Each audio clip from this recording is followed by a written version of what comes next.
Hello student, class 8 maths में rational number के first class में आप सभी का बहुत बहुत स्वागत है। क्लास 7 में आप रेशनल नंबर के बारे में थोड़ा बहुत सीख चुके हैं। चलिए नेक्स्ट देखते हैं। इंट्रोडक्शन में हम सीखेंगे, जैसे कि हम जानते हैं in mathematics we frequently come across simple equation to be solve, जैसे कि x plus 3 is equal to 15 अगर हमें दिया गया हो तो इसे सॉल्व करने के लिए हम 3 को राइट साइड ले जाएंगे, जैसे कि x is equal to 15 minus 3। तो इस इक्वेशन का सॉल्यूशन हमें मिल जाएगा 12, जो कि है एक नेचुरल नंबर। तो नेचुरल नंबर से हम इक्वेशन को सॉल्व कर सकते हैं।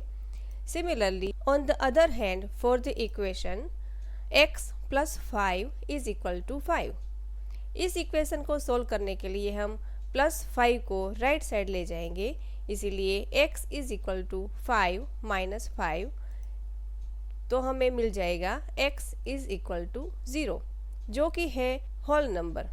ठीक है, हम जानते हैं नेचुरल नंबर 1 से स्टार्ट होकर इन्फिनिटिव तक जाते हैं और होल नंबर 0 से स्टार्ट होकर इन्फिनिटिव तक जाते हैं, इसीलिए the solution gives us the whole numbers 0।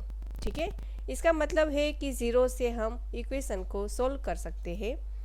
Even whole numbers will not be sufficient to solve equation, जैसे कि x plus 18 is equal to 5। इस इक्वेशन को सोल्व करने के लिए 18 को हम राइट साइड ले जाएंगे, x is equal to 5 minus 18, तो हमें मिल जाएगा x is equal to minus 13।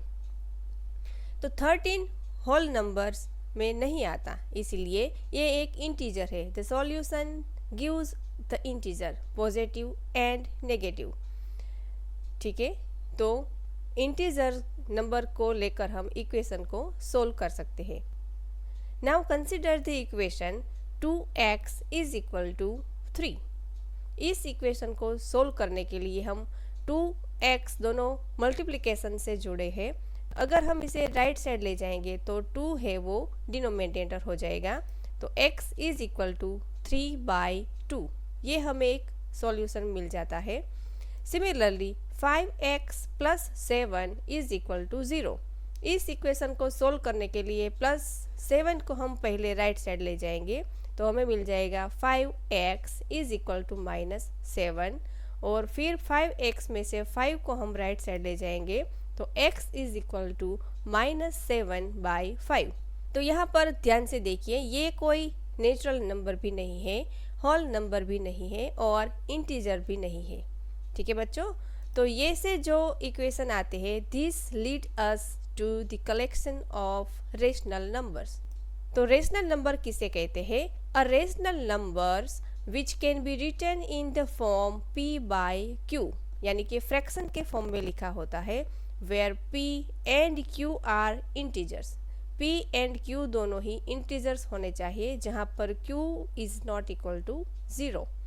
q जो है उसकी वैल्यू कभी भी 0 नहीं हो सकती। ऐसे जो भी नंबर है उसे हम रेशनल नंबर्स कहेंगे।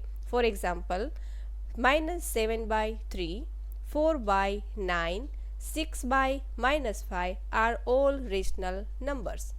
Since the numbers 0, -2, 4 can be written in the form p/q, they are also rational number। कैसे? क्योंकि 0, -2, 4 ये सारे नंबर्स के नीचे हम डिनोमिनेटर में 1 लिख सकते हैं, इसीलिए हम इसे p/q के फॉर्म में भी लिख सकते हैं। ठीक है बच्चों, नेक्स्ट लेक्चर में हम प्रॉपर्टीज के बारे में जानेंगे। Thank you.